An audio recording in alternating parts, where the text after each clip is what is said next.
2, 1. Good afternoon. You have the mic up there, and welcome to the Board of County Commissioners meeting of Tuesday, October 22nd, 2019. I'm John Hutchings, the chair of the board. To my left is Vice Chair Gary Edwards. To my right is Commissioner Ty Menser. To his right is La Bonita Bomar, our clerk of the board, and to her right is Romero Chavez, our county manager, and to his right is the assistant county manager and finance director, Robin Campbell, and to her right is deputy prosecuting attorney, Elizabeth Petridge. So with that, I'm going to turn to Commissioner Menser to lead us in the Pledge of Allegiance. All right.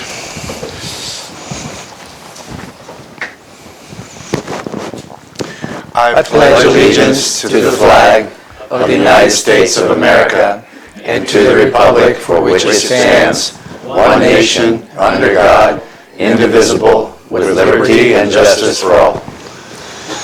Thank you. And look for an approval of this afternoon's agenda. I would move to approve the agenda for October 22nd, 2019. Second. It's been moved and seconded to approve today's agenda. Any amendments or changes? No, sir. No. All right. All in favor say aye. Aye. Aye. Motion carries. Is there a motion for the board meeting minutes? Yes, I would move to approve the board meeting minutes from October 15th, 2019. Second. Been moved and seconded to approve the board meeting minutes from last week, October 15th. Any amendments or changes? No, sir. Corrections? No. All in favor say aye. Aye. Aye. Carries. Now we're moving into presentations. The first one is public defense. And I believe we have our director, Patrick O'Connor, here. Good afternoon, Commissioners. Thank you for having us here today. We have several new employees to introduce to the board, and I'd like to have my team leaders come up and introduce their new team members. So today I have with me Robin Martin. Robin's been with us for several years. She is now our new team lead in our juvenile and dependency unit, and Robin has a new team member. So I'd ask Robin Martin to come up and introduce her newest team member.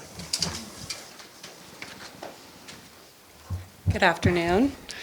I'd like to introduce, Here I am. on my right, our newest employee in the Juvenile Independency and ITA team. This is Kayla Vroman. When she was hired, she was Kayla Carney. She actually got her job offer when she was on her honeymoon. So she's changed her name since she has come to us. She is primarily going to be supporting our juvenile defense attorney in our unit. And we're getting her up to speed with all of the processes in our unit. She joined us from the Department of Corrections, where she was an office assistant. She is from Olympia, grew up here, and is into dance and Harry Potter. Yeah. All right. We're glad to have her. Wonderful. Welcome, Kayla. Welcome. Yeah. And there more coming? Yes. So next, Jose Vargas has a couple new team members, and Jose will come up and introduce them. Good afternoon, Commissioners. I actually had the pleasure of introducing two new members of the Fiscal Administrative Unit at the department. First one is Ms. Christy Pitts. She's our new legal assistant too in the intake team. Christy has 22 years of experience working in the legal field, including private law firms, Pierce County Prosecutor Attorney, Prosecutor's Office, sorry, and the Pierce County Juvenile Court. She has worked as a legal assistant and a family law court coordinator. She also has two amazing children, recently got married, and moved to Olympia. And she has a passion for music and loves to go to concerts. Actually, we share a passion for 80s music, so yeah, I like that. Yeah. So, Bringing it back. anything you want to say? No, yeah, that's it. Excited to be here. Thank you. Welcome. Welcome. And our second team member is Ms. Susan Nieves. She's legal assistant one. She's our new receptionist at the office. After 25 years working in a grocery business, she decided to go back to school and get her skills and find a new job. This past summer, she earned an associate degree in paralegal. She's a lifetime resident of Thurston County, a mother of three that really enjoys reading, canning, and exploring the Pacific Northwest. And We might be related because I actually have some family. We might share that part of the family. We don't know that for sure, but we might. Be related. Yeah. So. But no nepotism. No, sir. Okay, just saying. Thank you. Thank you, Jose. And Commissioners, it's my pleasure to introduce our last and latest team member to our district court team, Miss Jerry Simmons. Jerry joins us from Spokane County, so we were able to convince her to move across the mountains. Amongst her other things she's done in her career include teaching. Jerry has a background in teaching and a background in public defense, where she was a public defender for the city of Spokane. We're thrilled to have her. She's going to be working in our district court, defending clients accused of misdemeanors and gross misdemeanors, and I'd like to introduce Jerry Simmons. Welcome. Welcome. Thank you so much. All right. Thank you for your time. Well, I'll tell you what. As a group- Kayla, Christy, Jerry, and Susan, thank you very much for coming here. Keep Spokane in your rearview mirrors, and congratulations. Congratulations on your weddings and such, and we're glad to have you here. Glad to have you here. Thank you. Thank you, Pat. Thank you. That now takes us to agenda item number 1, and that is an opportunity for the public to address the board. And so I'll just put out some general guidelines. If you haven't signed up yet, there's a sign-up list or sheet in the back. I have one here that's partially filled out. Everyone will have a chance, or at least an opportunity, to address the board if they so choose. I would ask, number 1, if you haven't already, please silence your cell phones. And again, this is your opportunity to address the board. We're not going to answer questions, engage in debate or discussion. We'll take notes, and staff takes notes, and we will follow up on things as need be. You are limited to a total time of 3 minutes, and the timer is up here on the wall, and La Bonita has the timer, and when it times down to 3, you'll hear a chime, and your time is up then, please. Finish your sentence if you're right in the middle. You're not allowed to donate your speaking time to another person. We reserve, as a board, to restrict a person's opportunity to address the board for good cause. Please, no comments that allude offensive to a reasonable person. We ask you to be respectful, no outbursts of any kind. No comments commercial in nature, that are commercial in nature, such as promotion for a for-profit business. Nothing inflammatory, hateful, defamatory, or discriminatory. We ask for civility. All materials provided to the county may be considered public records, subject to public release upon request pursuant to the Public Records Act, Chapter 42.56 of the RCW. And remarks about pending land use permits or similar matters that could eventually come before the board would not be appropriate either. When I call you up, please introduce yourself and where you live in the county, and address the board, not the audience. I will call up in order that you've signed up, but call up the person, and then I'll let the next person know who is coming up next, who's on deck. So first coming up is Jerry Durker, followed by Jack Grimes. Good afternoon. I'm Jerry Durker. I live out on Cooper Point Road, Northwest. Got a couple things here today. One, just quickly, I've mentioned to Mr. Chavez and Gary and John, but Ty wasn't here. I've been scouting out places for you guys to, you were talking about having a central county set of offices. Okay, I have a building. There's a building called the Department of General Administration building down there on the state capitol, half a block from the old county building downtown. And it's up above the hill, so there's no problem with sea level rise or anything like that, or even the toxic waste that's down by the port or anything. So you could probably get it almost for nothing, because as a local municipality, that would be surplus property for the state, and they often just give that stuff off, okay, or at very low prices at the very least. And so something that you might want to consider, and that would be a big enough building to house pretty much every office that you have spread all over the county, where you spend a lot of money on various rents and stuff. So that's one quick one. Two, this is a news story that talks about Lacey has the highest appeal fee among county's largest cities. Actually, that's not the case. It's Olympia. Olympia had misrepresented that they only had one appeal fee to appeal a project, and actually it's about 10 or so. It would have cost me $10,600 to appeal a project that the port actually had done part of the decisions on before. That was 2008. So that was 11 years ago. So it hasn't gotten any better, and I've already discussed this with the city of Lacey and Tumwater, and Lacey figures that they got slammed for no reason at all, and they're not very happy, just to let you know. Finally, on your the stuff about the Public Disclosure Commission complaint that I filed, and I did some more research today just to update, and I'm going to be doing a little update on that thing. The county, while the county still hasn't filed with the Public Disclosure Commission in 7 years, the Doug Ma and Associates decided to file this year for the first time, probably because of the complaint that I filed last year on them, but they say that they represent the Chamber of Commerce, but the Chamber of Commerce hasn't filed with the Public Disclosure Commission to be an employer of lobbying activity, nor to do the lobbying activities that you guys have contracted them to do. So they aren't registered and haven't filed proper reports either. So that's sort of the update, and I'll let you know any more I can. Thank you very much. Thank you. Jack Grimes, followed by Sharon Kuntz. Oh, you passed, okay.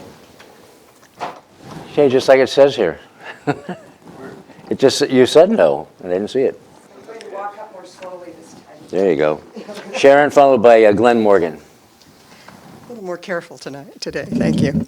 Hi, Commissioner Sharon Kuntz. Just an individual for my first, oh no, I'm going to cancel that. That's okay. Here for Friends of Rocky Prairie, okay? A related issue has come up to the idea of timing of meetings and stuff. We've been contacted by a group of local high school students who want very much to meet with you. They found out about North Point's proposal, and they're very upset about it and their future county, and they'd love to come talk to you, but obviously can't get here for a 2 o'clock meeting, so they called us and asked if we could set something up. I don't think you run your schedules according to our plan, but perhaps there is some sort of I said sometimes you have meetings at night, like out in the communities and stuff, and maybe there's something you could set up or let me know about, and I could tell them about it. The evening opportunities, and no doubt why so many people were here at that Tuesday night hearing. Excuse me. I mentioned last time I was here that I'd bring some comments from the port's own attorneys from back in 2006, when the Port of Olympia and Port of Tacoma both were working together with the idea of setting up the logistics center on the Maytown site that's very similar to what North Point is planning now. And so I did bring those today, and your staff has them. They've scanned them in, and they also have the hard copies for each of you and for Mr. Chavez. Sandy Mackey, a local land use attorney that most of you probably know, wrote about all the reasons that the ports would have a real tough time trying to site this thing on this in this site. They're the same ones they're the same problems we point out, of course. It's illegal according to the Comp Plan and the Growth Management Act. It's on a critical aquifer. It's got Beaver Creek there and the Black River watershed. There are no industrial water rights for the site. There'd be a big sewer issue. You folks would probably have to go back in the sewage business, which you're probably not real keen on. All the noise, all the traffic, and all the just general incompatibility with that sort of development in that rural area. So we thought you might like to read those and see the problems from the pro-development side and not just our side, and maybe it'll lend a little more credibility to our comments. I hope so. So Sandy's email's gone to you.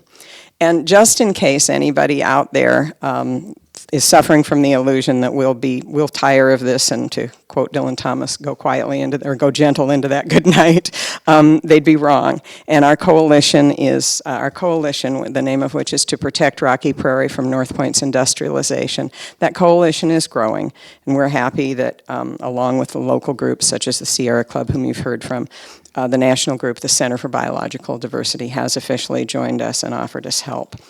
We're going to keep coming at you for a while and trying to convince you that docketing this issue would do a grave disservice to your constituents.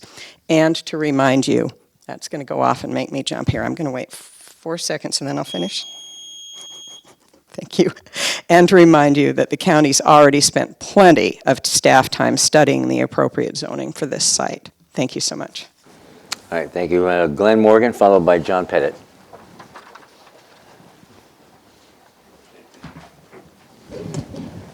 Thank you, County Commissioners. It's always a joy and a wonder to be up here speaking to you. My name is Glenn Morgan. I live between Tenino and Rochester. And I was realizing I've been involved in local Thurston County issues for about a decade now. And the topic of what I wanted to address just today is kind of something a little bit more generic, but it's been a common theme that I've felt like I've tried to address with Thurston County and other governments around the state. And I call it the government staff infection. And basically, it's something that has no partisan affiliation. It doesn't have to do with Republican or Democrat or Independent. It's really more about the party of bureaucracy. And it's not an evil conspiracy. It's just the nature of being in government. It's no different today than it was when my dad first founded the city of Newcastle and was on the city council there. And it's frankly no different in Thurston County than it is in Spokane or any other county or city that I've had to deal with issues. And that is that there is a nature. It's very difficult when you're elected to office because you're basically surrounded in a bubble by bureaucrats. It's just the nature of the job. You spend eight hours a day with them and very little time with people who actually have to live in the community, and frankly, very little time with the people who elected you. And so the nature over time is that you tend to be influenced by those of whom you surround yourself by. And I think that it's important to kind of remind yourself and just be aware of what every single elected official that I've ever interviewed in the state, and that's hundreds now, has always told me, whether they were in office or out, that they get greatly influenced by the information that's presented to them. And it's not that there's some kind of grand conspiracy, it's just that there's goals and objectives the bureaucracy has that may not be in line with the people who actually live here or the people who elected you. And so the information presented to you is not entirely accurate. The information the bureaucracy generally is going to present you in one form or another is either lacking information or it's biased and presented in such a way to influence the decision-making process you have. If you've ever gone to any of the training sessions the Washington Association of Cities and Counties puts on for senior staff, they teach people how to do this. So it's the same reason why I see the same behavior time and time again in every single city and jurisdiction around.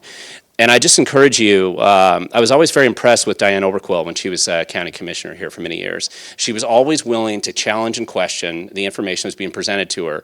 And if you actually go back through some of the records, you'll see that she frequently caught misinformation or totally different information being presented to her month after month or year after year. And it's very difficult to do that because you get overwhelmed with a lot of information, hundreds of pages of documents. I know what that's like. I was on the school board. I remember having that feeling sometimes. But I have to encourage you, please just recognize that the information you're being presented to push you in a certain agenda is one that really it needs to be questioned. This isn't a partisan issue. This is about what's the best for our community and the people who live here. And we elect you to do this, and unfortunately, you're influenced to do things, I think, that aren't always in the best interest of the community, the people who live here. And I just encourage you to just keep an open mind. Thank you. Thank you. John Pettit, followed by Lisa Cezanne.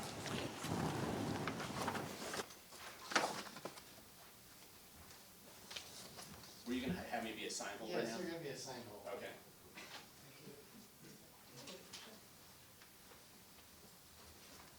I'm doing an upgrade.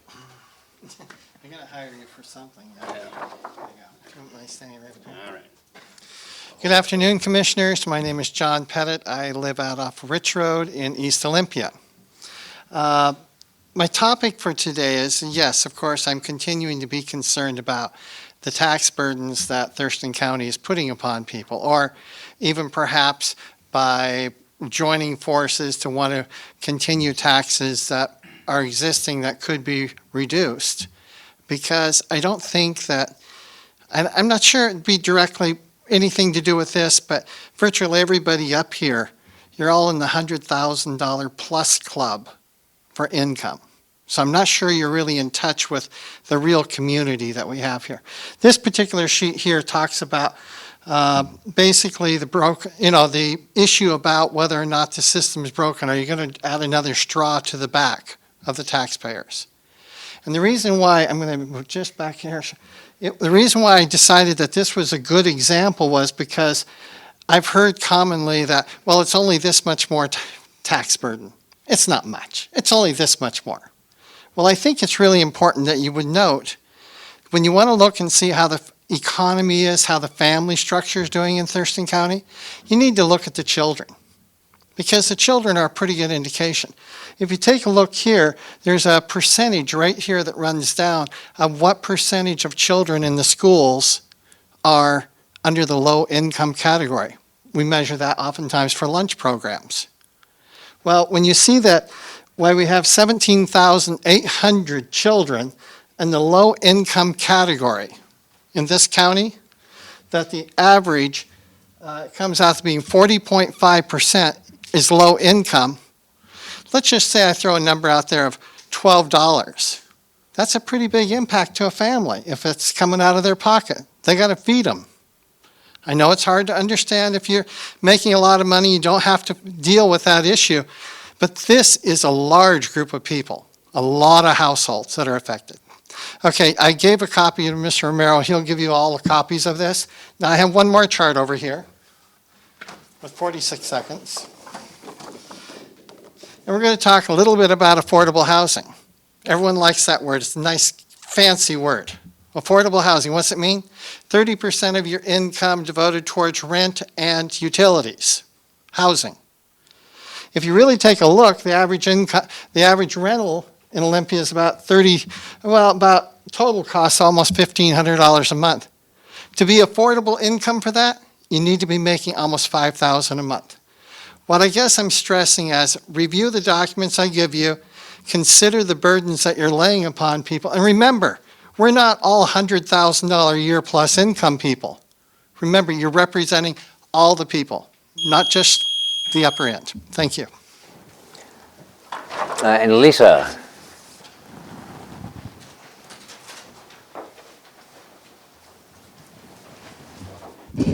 Good afternoon. Excuse me. I'm Lisa Cezanne. I reside in North Olympia, unincorporated Thurston County, and I'm here to support the Friends of Rocky Prairie. I'm asking the commissioners to reject rezoning Rocky Prairie for industrial use as requested by North Point. At a time when Thurston County is endeavoring to preserve and protect habitat, and when a climate mitigation plan is in the works, to allow a huge logistics facility into our midst is a contradiction to these goals. In fact, I would call it cognitive dissonance. For example, 4,000 trucks roaring down Highway 99 day and night will contribute huge amounts of carbon emissions. Let's also consider increased traffic on the I-5 leading to heavy congestion and more truck accidents such as the one that occurred yesterday in Tumwater. I recommend the commissioners read the very well-researched article published in the New Republic in January of this year, which I just learned has already been submitted to you, about how big companies such as North Point take over and disrupt small communities. They make unfulfilled promises of an enlarged tax base and more jobs, and they destroy the local environment and the infrastructure. The title of this article is Elwood, Illinois, population 2,200, has become a vital hub of America's consumer economy, and it's hell. One headline reads, "The trucks unleashed the chaos of the global supply chain on what was once a provincial post." Among the companies described in the article is North Point. Also described are increased traffic accidents and fatalities, increased rail accidents. One heavily used road that needs continuous costly maintenance because of heavy truck use is nicknamed the Die Road. North Point and other companies have been wreaking such havoc throughout the country. Local citizens groups such as Friends of Rocky Prairie are fighting back, and very often they're winning. I urge you to do the due diligence to become fully aware of the horrible impacts North Point will have on our county. And please, listen to the citizens you represent, not alien commercial interests with no stake in our community. Thank you. Thank you, ma'am. That completes the list of folks that have signed up. Is there anybody in the gallery here that would like to address the Board of County Commissioners who has not signed up? Anyone? Anyone? Anyone? We're done. Thank you. That moves us to agenda item number 2, the county manager's update. All right. And item number 3 on the agenda, the consent items A, B, and C.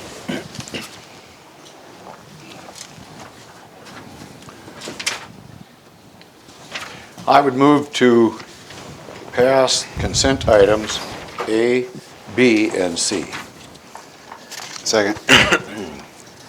It's been moved and seconded to approve consent items A through C. Any further discussion on those?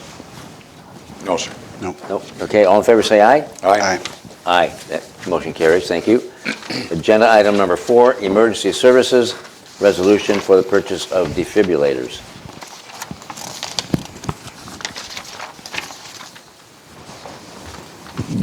Good afternoon, Commissioners. Kurt Harden, Director of Emergency Services. Here to request that the Board of County Commissioners approve the purchase of 50 public access defibrillators for the Thurston County Sheriff's Office in the amount of $88,806.25. These defibrillators will be placed out in patrol cars for sheriff's deputies throughout the county. Sheriff's deputies have a higher percentage of being in a remote part of the county when a cardiac arrest situation occurs. 74% of cardiac arrests occur in the home. And so they would be the ones who would be responding in that situation. And since we know minutes save lives in a cardiac arrest situation, they would have a higher percentage of time arriving prior to EMS. These defibrillators are state-of-the-art. They have an 8-year warranty. We have a savings of $10,588.44 because we're purchasing these through the state contract. And so we get a price break off of that and the fact that we're purchasing 50 of them. The pads and batteries will be replaced every 4 years as opposed to the current defibrillators, which are 2-year replacements. Medic One will provide the maintenance support for the replacement of pads and batteries for the Sheriff's Office and also the training for the Sheriff's Office. So, subject to your questions, we're requesting that you approve the purchase of these defibrillators. Any questions or comments?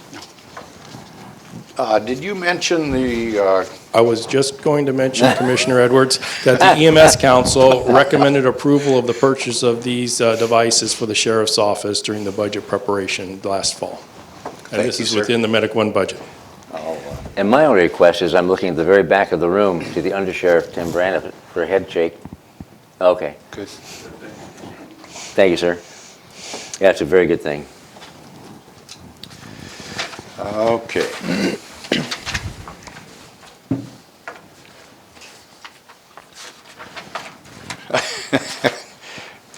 Number 4. Yep, we got her here. I would move to approve a resolution authorizing the Emergency Services Director to purchase 50 public access defibrillators in the amount of $88,806.25, including any amendments not to exceed 10%. Second. It's been moved and seconded to approve this purchase for defibrillators. Any further discussion? No, sir. Nope. All in favor say aye. Aye. Aye. Aye. Motion carries. Thank you. Thank you.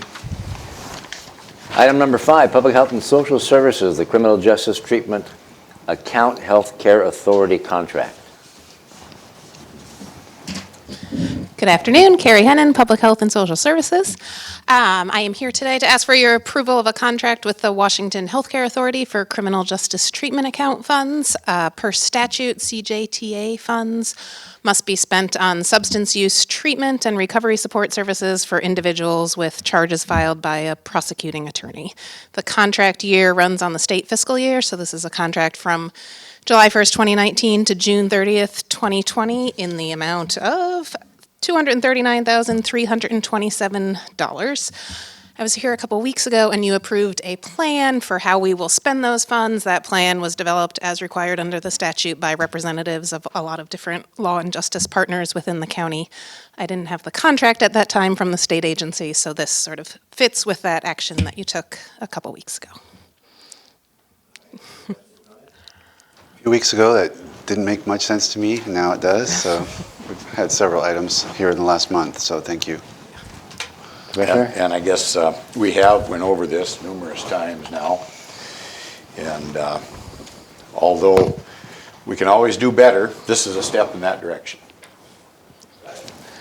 All right, thank you, Gary. Any Motion? I'm ready for a motion. All right. I would move to approve the Washington State Healthcare Authority contract number K3971 for criminal justice treatment account funds to provide substance use disorder treatment and recovery support services to individuals involved in the criminal justice system for a total maximum amount of $239,327 for the duration of July 1st, 2019 to June 30th, 2020, and authorize the Director of Public Health and Social Services to sign the agreement and any future amendments that do not change the approved dollar amount or duration by more than 10%. Second. Quite a long motions, aren't they? Yes, yeah. All right, it's been moved and seconded to approve this contract with the Healthcare Authority. Any further discussion or questions? No, sir. Nope. All in favor, say aye. Aye. Aye. Motion carries. Thank you. Thank you. Agenda item number 6, CPED, Community Planning and Economic Development Interagency Agreement with the Department of Commerce. Good afternoon, Chair Hutchings, Commissioners, Jeremy Davis with Thurston County Community Planning and Economic Development. Today I'm here to request the Board of County Commissioners approve an interagency agreement between Thurston County and the Washington State Department of Commerce for the 2021 or 2019 to 2021 Buildable Lands Grant, which will allow the county to receive $303,800 in state grants for the county to complete its 2021 Buildable Lands Report. The Buildable Lands Report itself is a requirement of the Washington State Growth Management Act. The Act requires us to complete that report 3 years prior to our next periodic update due date, which is actually, the periodic update is due in June 30th, 2024. So this report is due in June 30th, 2021, which is also the conclusion of this grant.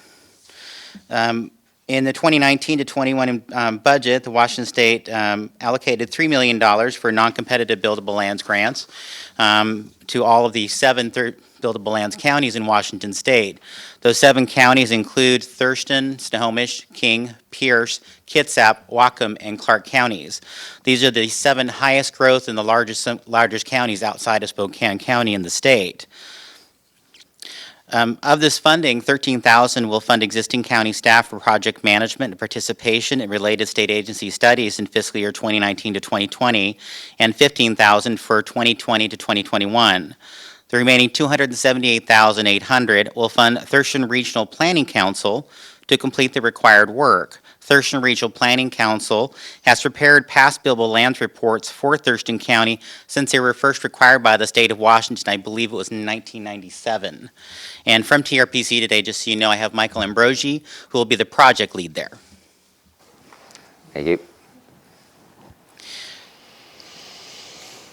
So with that, I'm willing to entertain any questions you have. Need a minute?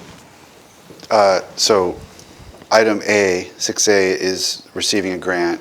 Is that then the same money that we contract with TRPC in Yes, item sir. B? Item Okay. B, yes, sir. Okay, yep. So you combine the briefing into one for A and Essentially, B? I guess, yes. Okay. But it looks like it will take 2 motions to Yeah. make this happen. Yes, sir. And they're both quite lengthy. Yes, sir. Okay. Okay, just want to get it right. And just for the audience, we've had quite a few discussions over this, and maybe that's why we don't have that many questions at this point. So we have covered this topic, and I'm prepared to make a motion, sir.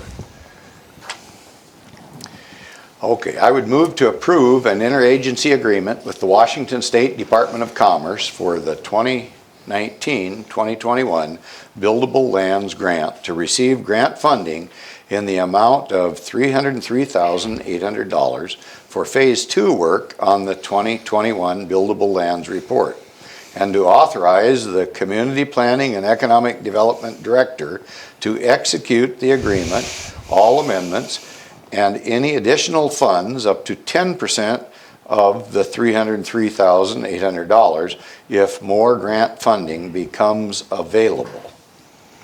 Second. It's been moved and seconded to approve the interagency agreement with DOC. Any further discussion? No, sir. No, we have had quite a bit. All in favor, say aye. Aye. Aye. Aye, the motion carries. And for 6B, Okay, I would move to approve a contract with the Thurston Regional Planning Council to complete work for the 2019-2021 Buildable Lands Grant for an amount of $278,800 for Phase 2 work on the 2021 Buildable Lands Report, and authorize the Community Planning and Economic Development Director to execute the contract. All amendments and any additional funding not to exceed 10% of $278,800. If funding is available under the Department of Commerce 2019-2021 Buildable Lands Grant. Second. it has been moved and seconded to approve the contract with TRPC for this work. Any further discussion? No? No, sir. All in favor, say aye. Aye. Aye, that motion carries. Thank you, Jeremy. Thank you. Have a great afternoon. Thank you. Thank you. Agenda item number 7, County Manager. Thank you. Good afternoon, Commissioners. The proposal before you is related to substitute House Bill 1406. The 2019 regular session of the Washington State Legislature approved and the governor signed, again, the substitute House Bill 1406, Chapter 338, Laws of 2019. This is related to affordable and supportive housing. Substitute House Bill 1406 authorizes the governing body or city or county to impose a local sales tax and use those taxes for three main objectives. One, acquiring, rehabilitating, and constructing housing, which may be included new units of affordable housing within an existing structure or facilities provided housing services under RCW 71.24.385. Second, the operations and maintenance costs are affordable and supportive housing for a county of less than 400,000 in population. That will be yes. And number 3, also provides this legislation for rental assistance on eligible tenants. The maximum rate may not exceed 0.0146% of the total taxes accrued. And this is not a new tax. This is a tax credited against the sales tax that goes directly to the Washington State General Fund. So I just want to make sure this particular legislation just takes a portion of the already allocation to the state related to the sales tax generated here in Thurston County.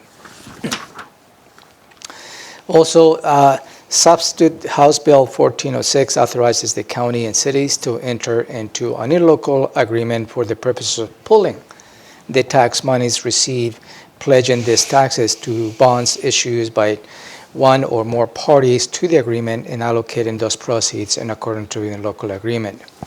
Thurston County intends to use those tax monies in collaborations with the cities as means to fully leverage the resources of this particular taxation.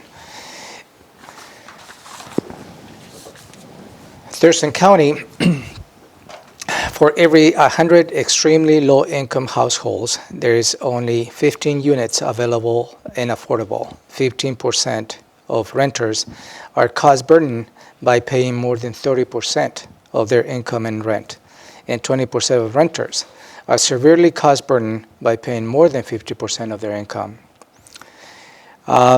The county is currently experiencing a homeless crisis and does not have sufficient affordable housing supply to meet the current population needs and projected growth over the next 20 years. And has determined that imposing the sales tax to address this need in Thurston County is just. In order for any city or county to impose the tax within 6 months of the effective date of Senate House Bill 1406 or before January 28, 2020, the governing body must adopt a resolution of intent. And this is the proposal before you, is the resolutions of intent to exercise this taxation. the Board of County Commissioners adopted an initial resolution of intent back in July 23, 2019. And prior to that was prior to the effective date of the Senate bill, substitute House Bill 1406, which became into effect a week later. But also related to this particular taxation, there is an additional step that you need to take, and that will be item 7B of your agenda today. And to make a very complicated law a little more understandable to the public, each jurisdiction has the opportunity to exercise this taxation. One, to have a resolution of intent, and second, to pass an ordinance implemented this new taxation. The timing is an issue. After the Board of County Commissioners implemented the resolution of intent back in July 23, 2019, the cities of Olympia and Tumwater passed both resolutions of intent as well as ordinances implementing this new taxation. That created a little bit of an issue because it reduced the cap as to how much the county as a region could collect as a result of this taxation. Our prosecuting attorney, as well as the attorneys from the cities of Olympia and Tumwater, and the city managers and myself had a very coordinated effort. And I have to send kudos to the cities of Olympia and Tumwater because they rescinded those resolutions and ordinances in order for the county to go ahead and exercise this taxation first. And as a result, we will be allowed to reach the higher threshold of this taxation, a higher cap.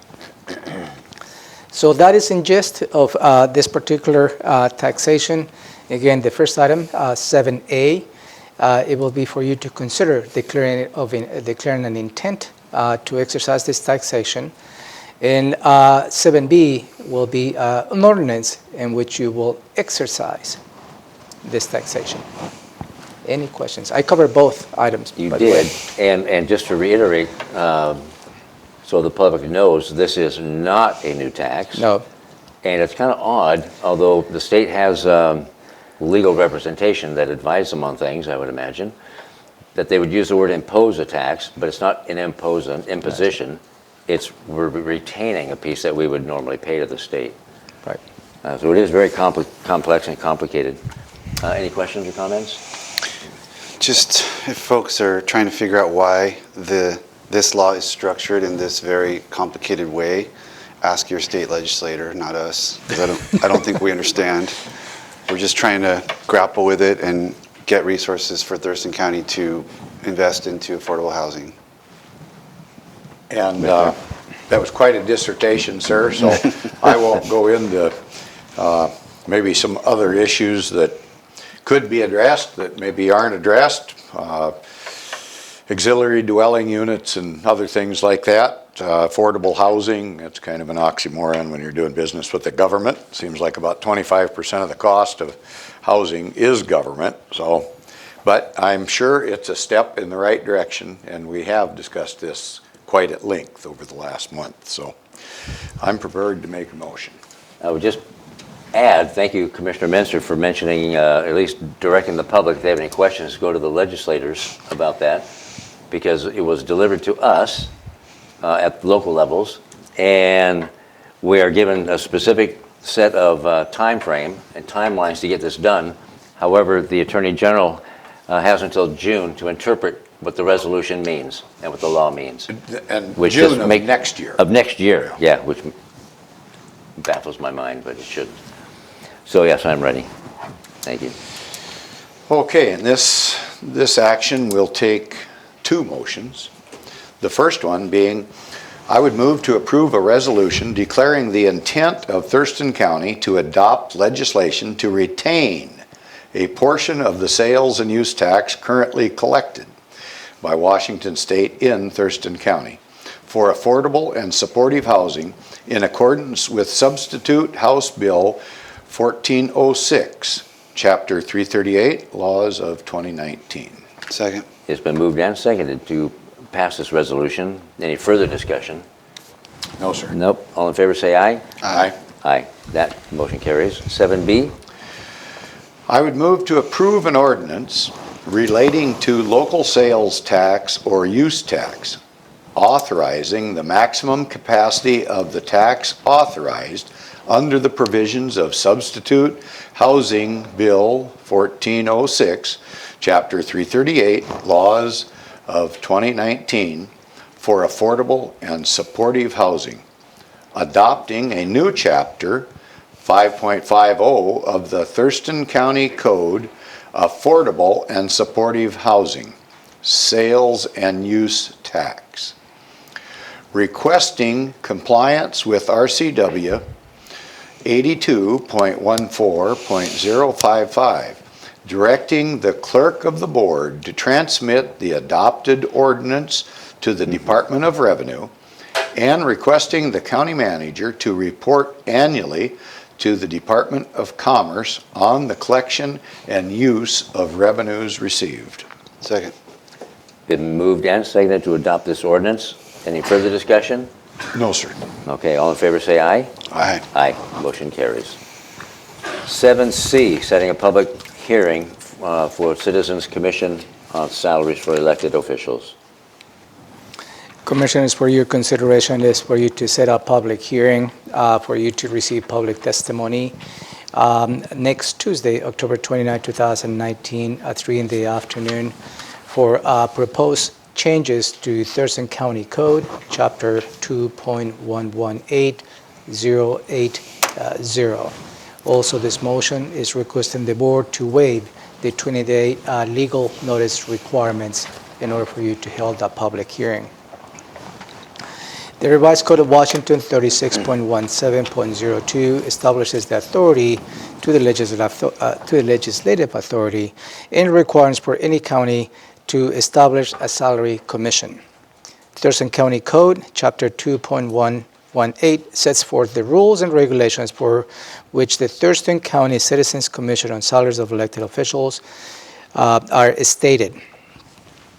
And a section of Thurston County Codes 2.118.080 requires an affirmative vote of no less than 6 members of the Salary Commission to take a final action to set or recommend any salaries for your consideration of the board. Let me pause a little bit in here, and I think it will be good to have perhaps a presentation as to what the intent of the recommendations of the Salary Commission is. The Salary Commission was created by the Board of County Commissioners, again under the outlined Thurston County Code, to provide recommendations for salary adjustments on a yearly basis, perhaps, or maybe a little longer, to all elected officials in the county, including the Board of County Commissioners. You, as a Board of County Commissioners, have the opportunity to accept, reject, modify any recommendations of salary revisions to other elected officials. The recommendations from the Salary Commission on the Board of County Commissioners' salaries, you do not have that option. And that is the design by what I call is a strategic design. Since you appoint members to the Salary Commission here in the county, obviously you will not be able to influence on how you would like to be adjusting, right, wrong, different, one way or the other, your salaries. That is the intent of this. I just want to pause on that particular item for the public to understand the role of the Salary Commission here in the county. So in the past, we have been, it's getting a little bit difficult, individuals or citizens to get involved, not just on this particular boards and commissions, but across all the boards and commissions the county has. And it has put us in the position to revise this particular code and eliminate the requirement of the affirmative action for at least 6 members. This year, for instance, the Salary Commission has been appointed 8 members, 3 of which have not been present on all the meetings held this year. And so it has been a 5-member board who has been continuing receiving the public hearings and everything else, but according to this code, they will not be able to provide any recommendations to you because they lack of the 6th member to provide that recommendation. This particular change in the code allows for flexibility of the salary commission. And it states as follows: a majority of the appointed members shall constitute a quorum for the purpose of conducting meetings. To take action at a meeting, an affirmative vote of the majority of those present is required, period. And again, eliminating the requirement of 6 members. That is the gist of the proposed changes to the county code, and I'm asking for you to consider waiving the 20-day legal notice and setting a public hearing for October 29, 2019, 3 in the afternoon in this room. Commissioner Menser, questions, comments? Just I don't know when the 6, requirement of 6 was put in place or why, but I wish we didn't have to take any action on this. But I think we do, and we've kind of come up with 3 possible doors, and this seems to me to be the most straightforward and neutral, but we'd like to hear from the public. If you have any more creative ideas, better ideas, be happy to hear them. We're just trying to address this deficiency in the most neutral fashion possible, given the constraints we're under with 5 acting members of the commission and our inability to fill the additional spots. Commissioner? Is there a time element associated with this action, and that's kind of why we're expediting this? Yeah, in Ruth Elder, the clerk of for the Salary Commission can fill in the gaps, and my response to your question is the Salary Commission needs to hold a public hearing before they can formally present to you a set of recommendations. And considering they only have 5 board members, they're in that position. They cannot hold a public hearing because they will not be able to present this recommendation to you. You as a Board of County Commissioners need to take an action on adjusting any salaries by the end of December 2019. And that is the constraint in the timeline that you're referring to. So, and that is the sense of urgency that we are asking the board to consider. Anything further? Well, I guess I'd just like to comment that, and I've said this in work sessions before, that I truly don't think that an elected official should ever get a raise while they are an incumbent in the office that they hold, except when they come up for re-election or they become an elected official, because that individual at that point in time when they sign up to run for office, they know exactly how much it's going to be when they're running for that position. And I think that would simplify everything if we did that. Obviously, everybody probably doesn't agree with me on that. I think we'll have some future discussions on whether or not we might be able to implement something like that in ordinance. But for the sake of the timeliness of what we're doing today, I feel that we need to keep going just in case I'm not successful in my initial arguments to move that agenda forward. So I am prepared to make a motion at this point in time, although I'm not crazy about it. I would just add that we are not short-circuiting any, we're not reducing the board from 10 to 5. We're still heavily recruiting now to get back up to a full complement of board members. But it just helps that body move forward and get work done. Do you have any questions of Ruth while she's here? Maybe not of Ruth if she feels that she needs to address this, but again, I mean, we've had these vacancies for a period of time. It isn't like the public is knocking down our door trying to get on this board so they can give us a raise. So unless you know something I don't know about this, Ruth. I mean, we do have those individuals that have participated quite well in the past, but for unknown reasons are not participating right now. And it's not just for commissioners either. No, it's not just for commissioners. Yeah. It's for all the elected officials. So would it be helpful for me to review the status, just briefly, of the 10 members? So, and as Mr. Chavez mentioned, we have 5. Oh, I'm sorry. I'm Ruth Elder. I'm the clerk of the Salary Commission. I'm Community Program Manager in Human Resources. I've had the privilege of being the professional staff assigned to this commission since it was formed in 2001. So maybe I should actually, if it's okay with you, step back and talk to you about what the history on the 6 members was. So, it would be very appreciated. okay, so, because I know something about the legislative intent of the then county commissioners because I was working with them at that time. And I have to give a nod to James Fetterman, my colleague in the prosecuting attorney's office. We've both been working with this board since its inception. So what had happened at that time is when the state authorized these local city and county salary commissions to exist, Thurston County was one of the first agencies out of the gate to form a salary commission. So there wasn't a lot of where we could borrow best practices from other agencies, for example. We had to go back and meet with the commissioners and get their sense of where they wanted to go with this group and forming it. Before that time, please understand that county commissioners were in a very inevitable position of having to determine their own salaries, and they couldn't raise their salaries for their own term of office. So we had 3 commissioners, 2 were paid 1 salary, 1 was paid a different salary. And the first citizens group who met determined those salaries were across the board lagging. But in any case, the whole reason for the 6th member, there was a high degree of uncertainty. How would this process work? What would it look like? So the discussion among the commissioners at that time was that they wanted to have some sense while things were being gelled and this group was coming together, that there'd be some unanimity among at least 6 of the original 10 members to set salaries. That's never been revisited since that time.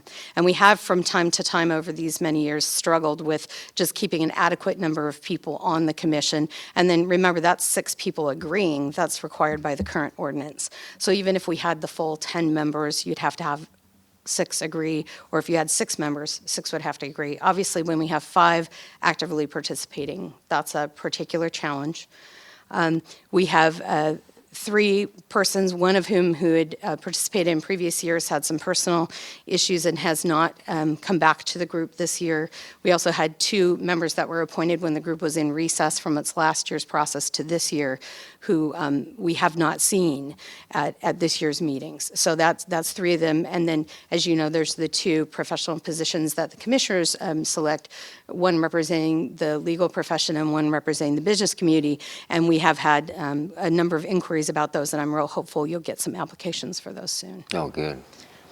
Yeah, so there is a sense of urgency. There's some frustration, I guess, as I'd share from the 5 members of the Salary Commission who are doing the work. They're anxious to move forward. They're anxious to get their process completed for the year. They generally meet from July until November, December to try to complete their work, and they're worried about losing momentum if they don't have a change that allows them to continue on from here.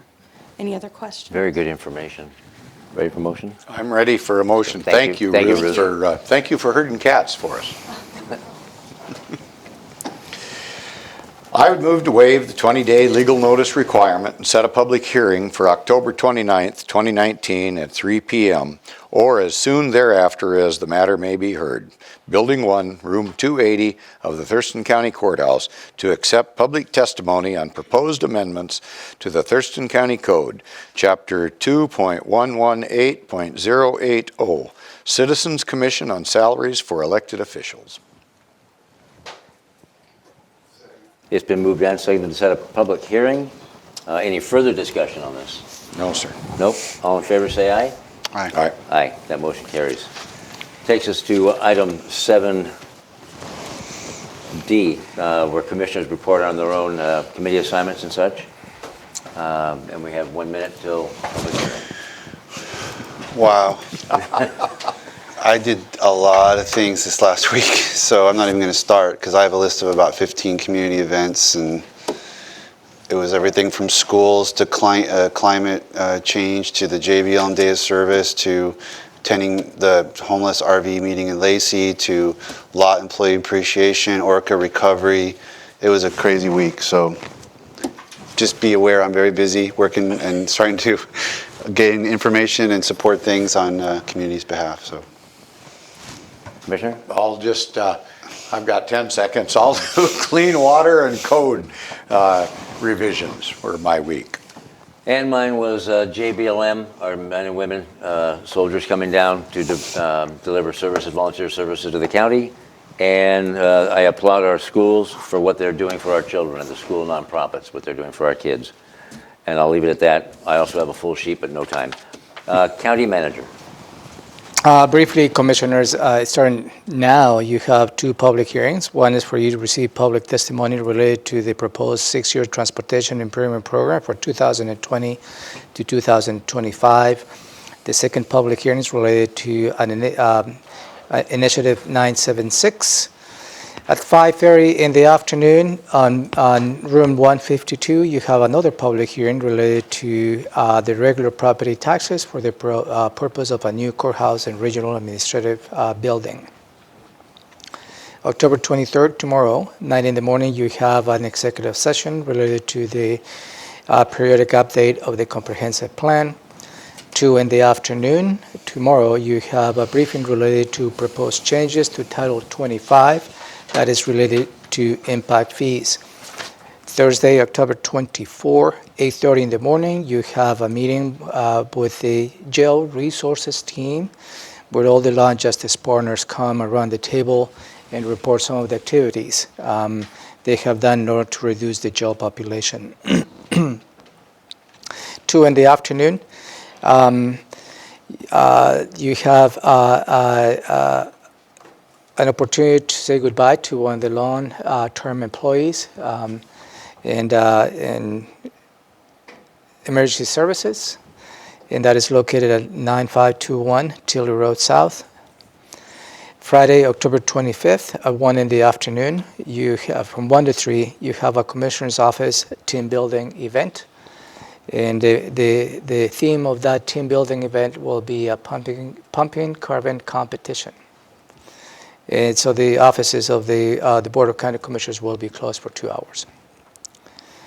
Saturday, October 26th, you have been invited to participate on the League of Women Voters Annual Education Fund Luncheon, and that is going to be held at the Indian Summer Golf Course. Moving on to Monday, October 28th, nothing on your combined schedule. Tuesday, October 29th, you have been invited to participate on the annual breakfast for the Family Support Center. From 9 to noon, we have the regular agenda setting. You will be reviewing the agenda for that afternoon's Board of County Commissioners meeting. 2 in the afternoon, you have a board meeting. And now also at 3 o'clock on October 29th, you will have a public hearing related to the proposed code changes on the Salary Commission. Sure. 3 o'clock, you said? At 3 o'clock, I'm sorry, yeah. Okay. All right. So the Board of County Commissioners meeting of October 22nd, 2019 is now in recess so we can set up for a public hearing.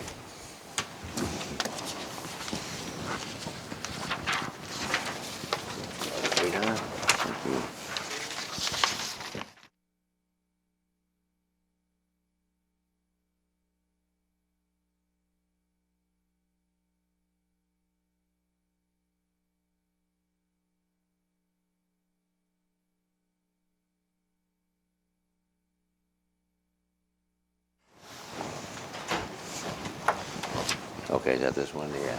I think it's the same one. Okay. Welcome back. We are here for a public hearing.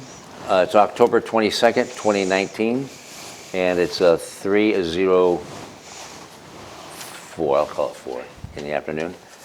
And we're here to a public hearing considering adopting a 6-year transportation improvement program for the calendar years of 2020 through 2025.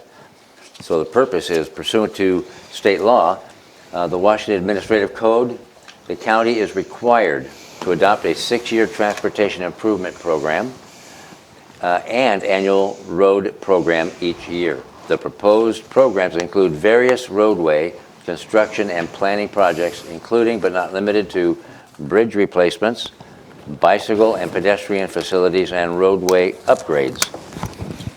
The proposed program was presented to the Board of County Commissioners on August the 7th, 2019, and has been available at the County Public Works Department for public review and comment since that date, and has been posted on the Public Works website.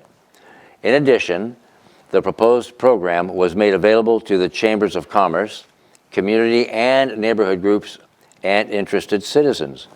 So there is a sign-up sheet in the back. If anybody would like to sign up to testify, you'll have your opportunity to do so.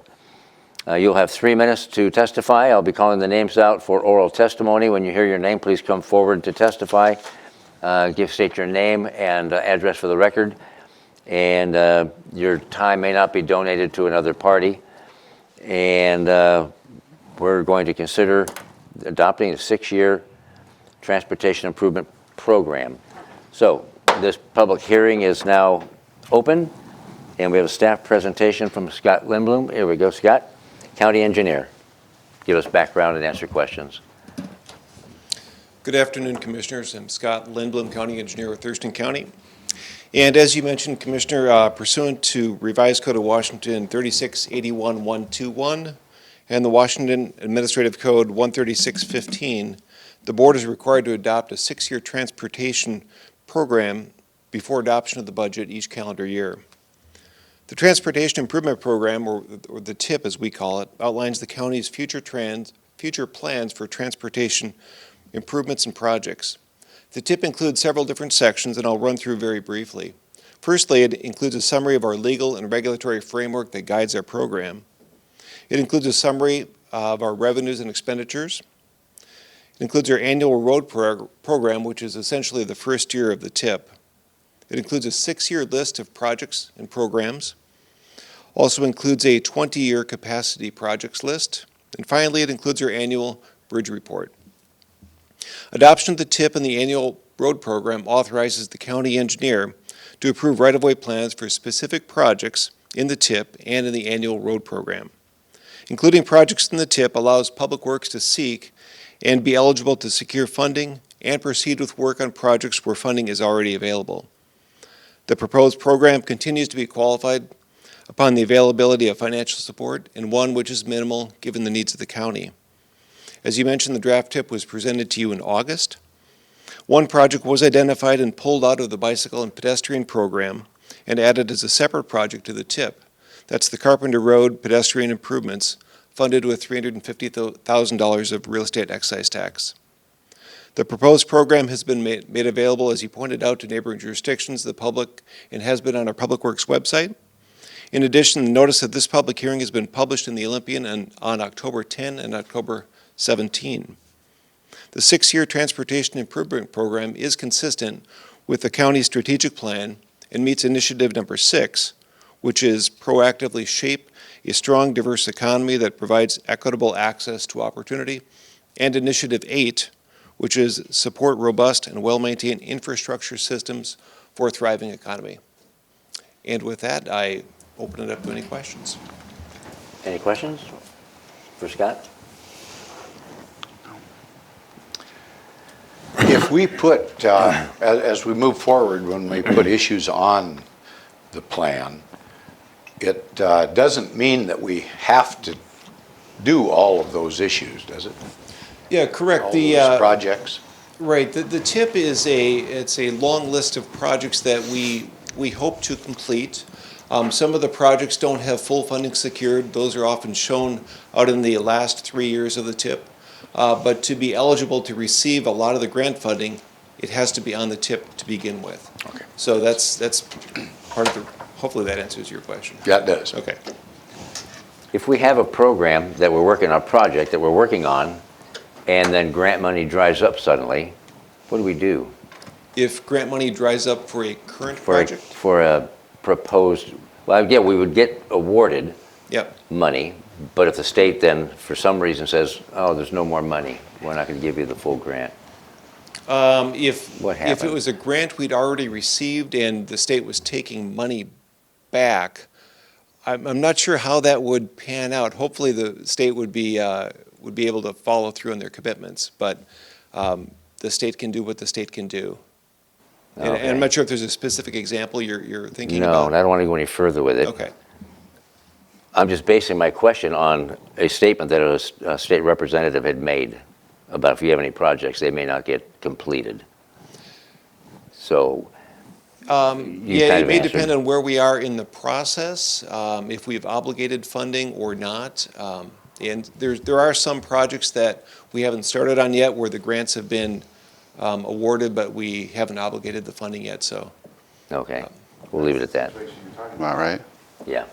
If I may, I think it's related when you have a multi-year funding coming from a state grant.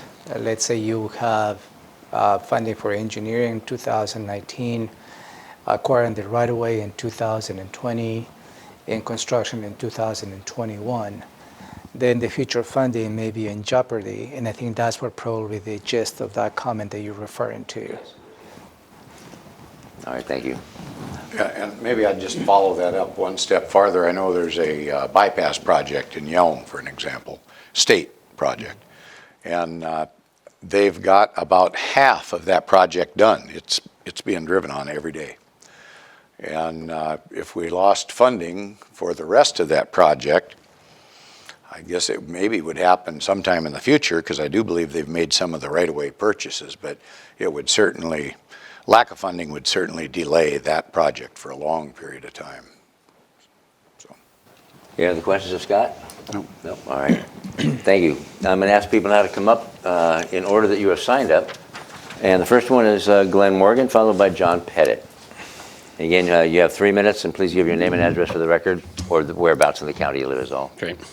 Thank you, Ken. Commissioners. Once again, my name is Glenn Morgan. I live between Tenino and Rochester. I don't usually comment on public works hearings or issues. It's usually, from my perspective, the lower controversial element of what goes on in Thurston County. But I did have just one comment. I did find this document difficult to find. I realize it's on the public works site, so I was probably looking in the wrong place. But just for more of an open government transparency standpoint, it might be easier if some of these documents were at least linked to the hearing page. So when there's a reference to the public hearing, they should be linked there. There's been some changes that Thurston County's gone through on their website a few times, and having some of the larger documents, I know this is about a 200-page document, but it would be a good idea if, just for ease of people who actually want to dig into it, if they could actually see it there and download the file, or at least read it and link to it from the public hearing. The only other point that I wanted to make is on the transportation issue in general over the last couple of years. I've been a critic of the Transportation Benefit District. I think it's kind of I think there's some legal deficiencies with the structure that was set up here in the first place, which actually predates this commission. And I was a critic when it was set up originally, and I still think it's a bad structural approach to funding, even though I know that there's people like it because it gives them a lot of new taxing opportunities. I think it's an ineffective way of actually financing transportation projects. And as it relates to this, the other issue I think that should be pointed out is that we still divert a lot of money out of the roads fund. It's legal. The first time I came across it in 2011, when I confronted the commissioners on it at the time, it was actually a lot less money back then, and that was when I found out that it was legal, but it sure didn't look legal at the time when I first looked into it. And so I realize it's legal, but I think it's just because it's legal doesn't make it right. And diverting the road funds is really more of an indication of a failure to budget correctly in the other departments, because it creates this domino effect where we're sucking money out of roads into the sheriff's office because we're sucking money out of the sheriff's office into some other department, and it just kind of does this round circle. So I'd really encourage the commission to look at the opportunity to keep more money in roads where we can actually do legitimate transportation projects that actually help people get around, particularly with the bridge repairs. I think those are the most critical public safety issue that we face in this county. I remember reviewing that report a few years ago, and there are several bridges I think that still should be prioritized and perhaps move it up that list if it's possible. And maybe finding is the most cost-effective but still structurally long-term sound approach to when we actually make those repairs, so we're not just filling in the gaps and doing something that's kind of marginal in the meantime. But that's about it in this time. And like I said, I just encourage you, if we could put these documents at the public hearing so it's easier to link up for citizens who want to come in and comment on it, that'd be great. Thank you. Thank you. John Pettit.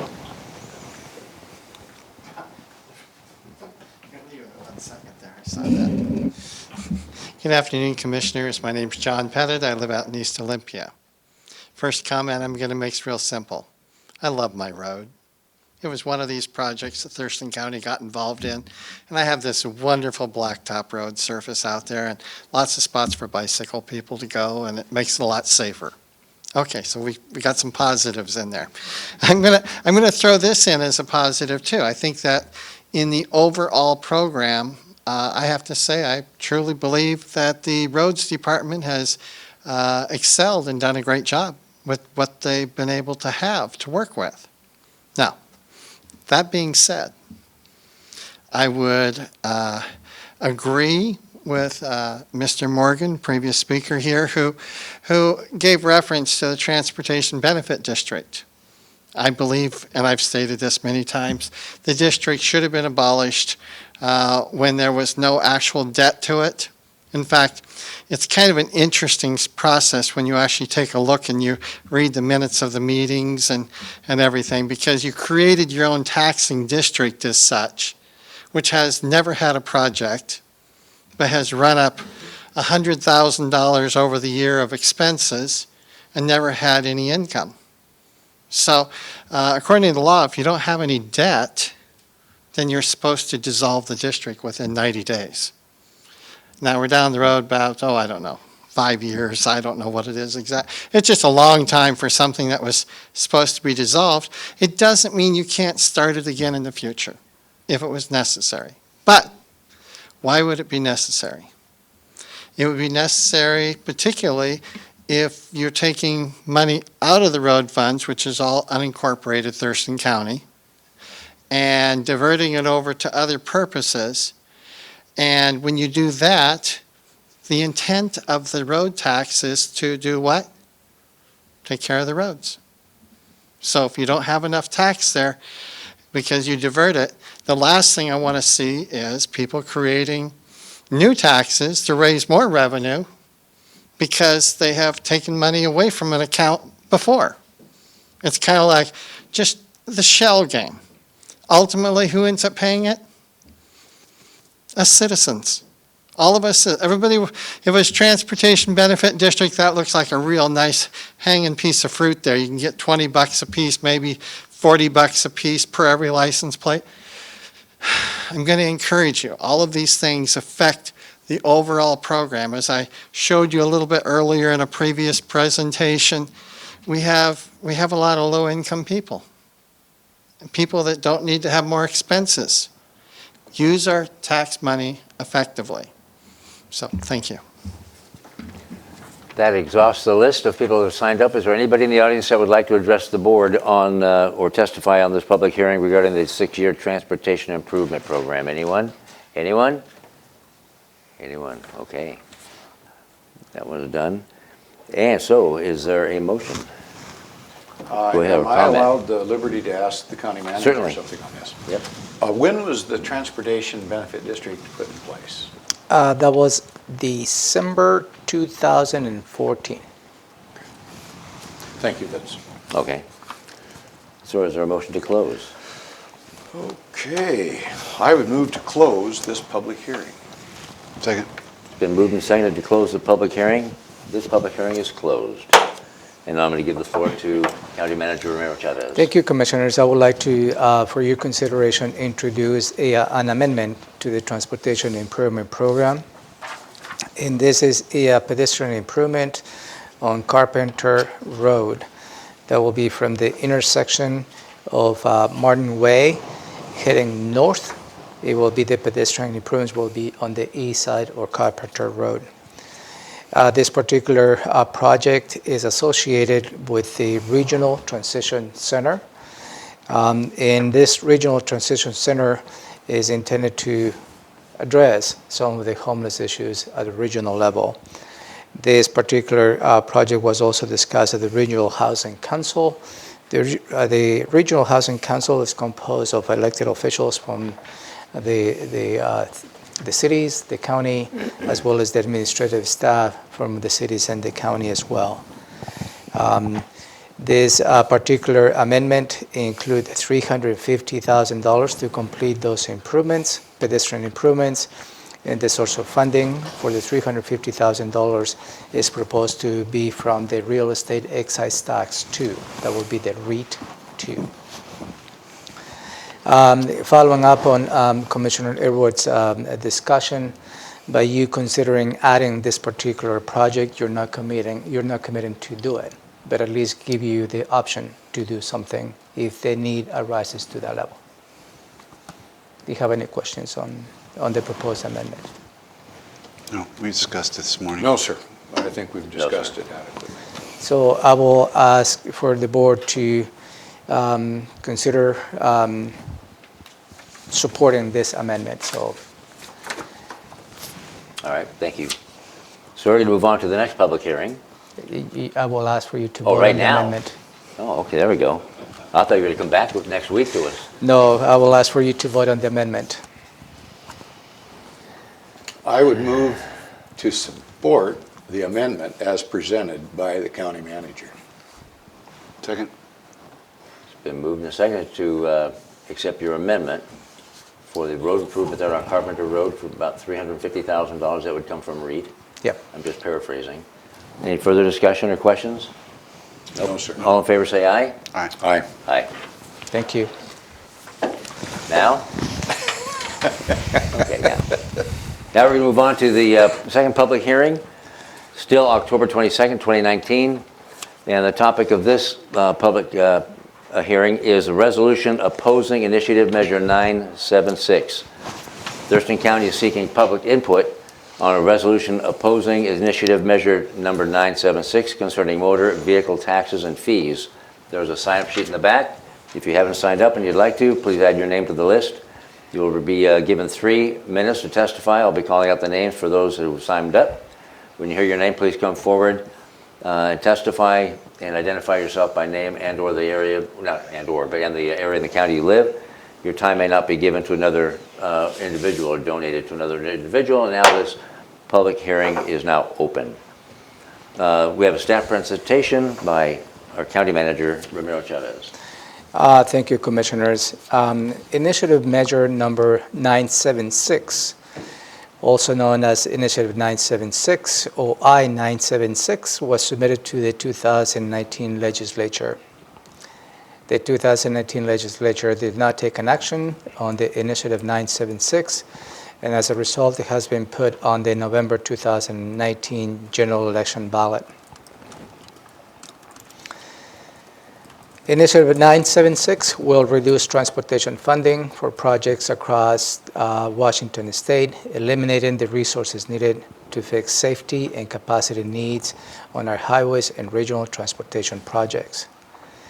The initiative is estimated over a 6-year period to eliminate over $1.9 billion of transportation and public safety funding throughout the state of Washington. Washington State residents already spend hundreds of hours and thousands of dollars stuck in traffic every day, which would worsen with the passing of I-976. The entire state's economy depends on a safe and reliable transportation corridor to move goods and provide services, including agricultural, aerospace, manufacturing, technology, retail, and trade. State transportation funding also supports essential services for seniors, veterans, children, and disabled residents, as well as funding for the Washington State Patrol. Also, inner-city transit could lose funding for needed and valued transit services to county residents. RCW 4217A.1.555 authorizes an elected legislator by you, the Board of County Commissioners, to take an action on an open public meeting to express its collective position and vote upon a resolution to support or oppose a ballot proposition, provided that any requirement notice has been given to the public and provided you exercise and have a public hearing to receive public testimony against or in favor of your proposal. This public hearing was advertised on the Nisqually Valley News on October 9th, as well as in the Olympian on October 9th as well. So far, we have not received any written testimonies for or against this particular motion. So the proposal before you for consideration after the public testimony is for you to formally oppose initiative measure number 976. Any questions? Any questions or comments? No, I think I'll wait until after we have the hearing and have a discussion. Okay. Before we go. Any questions or comments, everyone else? Not at this time. Okay.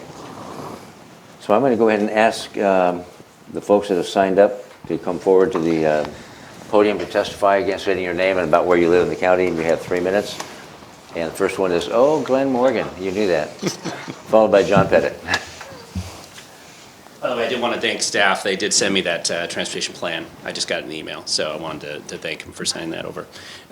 So once again, for the record, my name's Glenn Morgan, and I live between Tenino and Rochester. And I really want to speak specifically against this proposal, but it's not just because I support 976. I think it's a mistake for an elected body to come out and pass a resolution of any kind, one way or the other, on something that's going to be before the people as a statewide initiative. And the reason why I think that is because actually nobody cares what you think on this. Your vote's the same as mine, the same as theirs. They don't care what you think on this. Frankly, about 25% of the people have already voted, and so it's late anyway. And I think that proposals like this are more about, so I've seen the same proposal now in about 17 cities and 8 or 9 counties around the state. It was dictated and distributed widely through mostly the county managers, the city managers. It's just pushed and gets thrown in your lap, and because you don't get as much tax dollars, they want to put these proposals together and nobody cares, other than the fact it's a waste of time and money and energy, when I'd rather actually see you addressing budget issues or something else that's actually more relevant to the people who live in Thurston County. And so I just want to speak strongly in opposition to this. Also, I don't want this to become every single time there's an initiative on the ballot, we're going to decide to have a resolution at the county or local elected level. It just doesn't seem like a good use of time. And you know, there's really no good reason. I understand why people want more tax dollars. That's kind of the nature of the game. But there is a reason why this is passed every single time it's ever been put before the voters. Never once has it not been passed. And in fact, the percentage usually increases, even though the supporters of this initiative usually have no money. And the people opposed to it have millions of dollars, as you can see being spent right now if you look at the PDC filings, which I do on an unfortunately regular basis. And you'll see that there's millions of dollars being spent in opposition to this. And I think it's false advertising. Transportation congestion is going to get worse, largely because of egregious incompetence of the central planners and their wonderful wisdom in deciding that cutting the freeway down to 2 lanes in Seattle was a genius move. Eliminating a freeway and putting a tunnel that nobody can get an exit off of in Seattle is smart. And dumping more money into a 18th century technology called light rail, rather than actually building out more roads, is a great use of our transportation dollars. And that, frankly, is going to have more impact on our ability to have congestion in the state than anything we do as a body in this county. And it's going to have more to do with what they do underneath the dome in Olympia. But anyway, I just strongly oppose even having this on the, I'm sorry we even have to talk about this one, but I just urge you to vote no, and hopefully discourage spending staff time trying to come up with these new proposals, trying to tell people how to vote on initiatives. So with that, thank you very much. And John Pettit.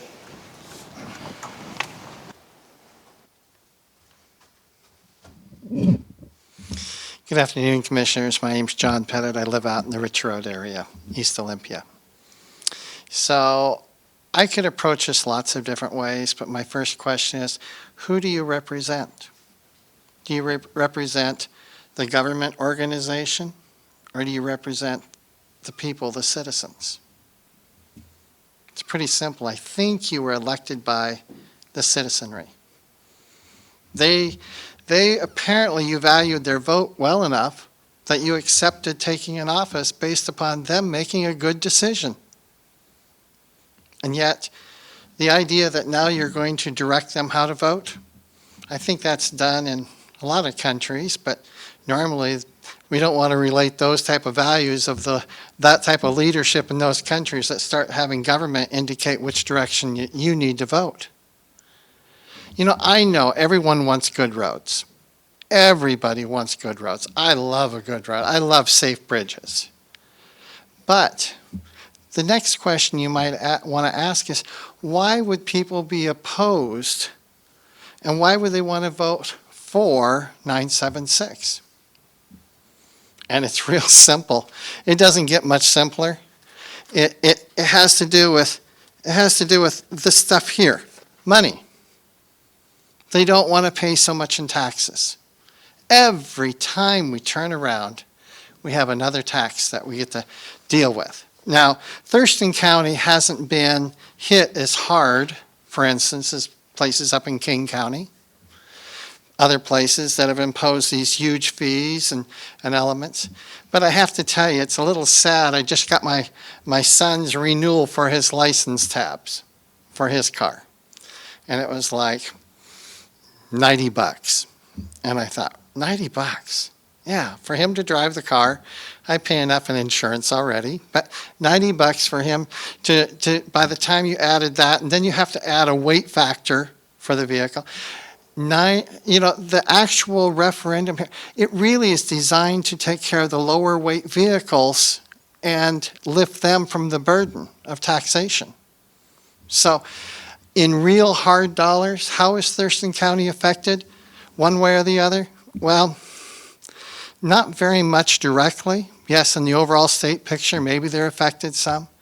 But I'm going to ask that you basically reject the proposal to bring this resolution based upon the fact that you respect the vote of the people and you let the vote of the people make their decision and try not to become more of a totalitarian leadership that starts telling everyone how to vote. Let's let the people decide. Thank you. Is there anybody else in the audience that would like to address the board on this topic of Initiative 976, the resolution? Anyone? No. All right. Motion to close. Is there a motion? There is, sir. I move to close this public hearing. Second. It's been moved and seconded to close this public hearing on the resolution opposing Initiative Measure Number 976. All in favor, say aye. Aye. Aye. This public hearing is closed. Is there another motion and/or comment? Or I guess motion and then we'll comment. Motion, second, then we discuss it. Motion and then a second? Yep. I would move to approve a resolution opposing Initiative Measure 976 concerning motor vehicle taxes and fees, limiting state and local taxes, fees, and other charges relating to vehicles. Second. It's been moved and seconded to approve this resolution. Any discussion? Yes. Okay, go ahead.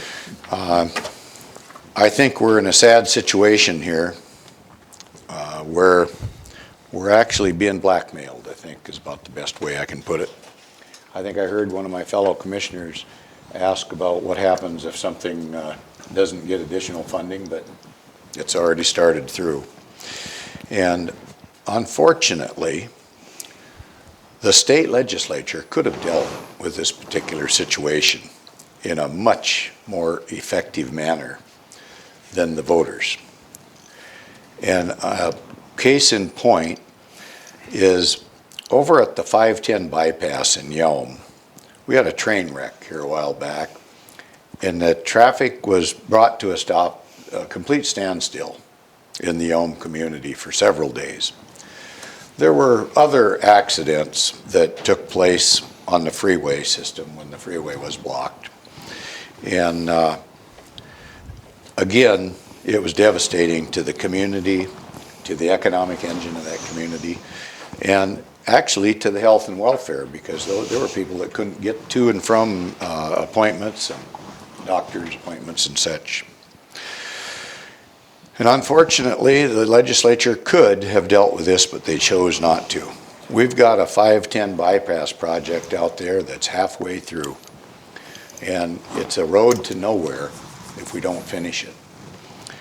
I've heard from others in government that if we lose this funding, we're going to be stuck in that particular situation. So I feel I am in a box. I have sympathy for the points brought up today by citizens about this particular topic, but I have to vote in favor of this particular resolution, mainly because the legislature didn't follow through with their assigned duties. So I'm regretful that I have to do this, but I'm going to do it anyway, because sometimes you just have to make those hard decisions. So I'd listen to any other discussion. Me? Yeah, please. You know, we're not supposed to use the Transportation Benefit District. That's what I heard today. And we're not supposed to devote road funds, but yet we're supposed to vote to strip away a ton of funding for our transportation system. I don't see the logic in that.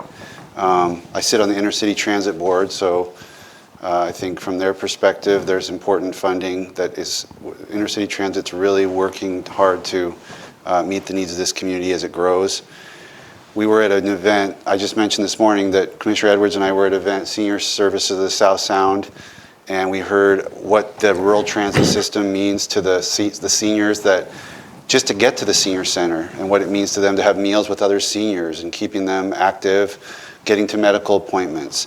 That program is gone if this passes. So for those reasons, primarily, I support the resolution.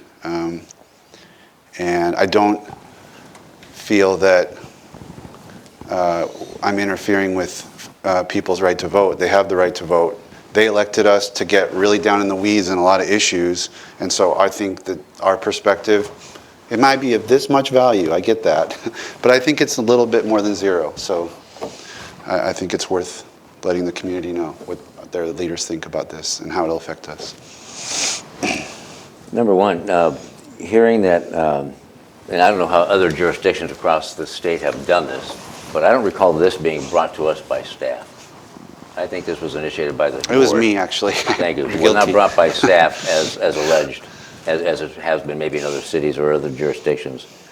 And if I didn't agree with it, I would tell you. If anybody brought it to me, I wouldn't agree with it. So it's not being forced on me.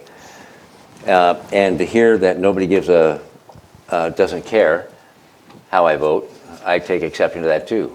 I am inordinately asked, what do you think of this issue? What do you think of these people? What do you think of this council? What do you think of these judges? What do you think of the initiatives?